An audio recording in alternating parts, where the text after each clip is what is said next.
أدب الوداع. إنما الأعمال في الخواتيم، والخواتيم ميراث السوابق.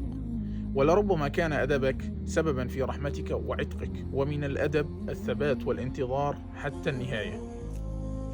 دائما نبدأ صلاتنا بالتكبير مقبلين على الله، ونختمها بالتحيات لله والصلوات الطيبات، وهذا من أدب الخواتيم، فتأدب.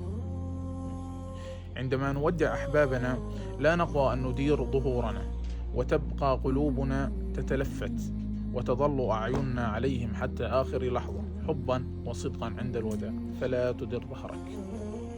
أمر رسول الله صلى الله عليه وسلم الرماة في معركة أحد بالثبات، وألا يتركوا مواقعهم فوق الجبل حتى النهاية، ولكنهم تعجلوا النصر وفرحوا بالغنائم فتركوا أماكنهم وتغيرت نتيجة المعركة. فلا تتعجل ولا تترك مكانك حتى النهاية، لتظل قائما داعيا راجيا محسنا وجلا تائبا حتى النهاية، فتلك علامة الصادقين المحبين. فلربما يجبر أدب النهايات تقصير البدايات.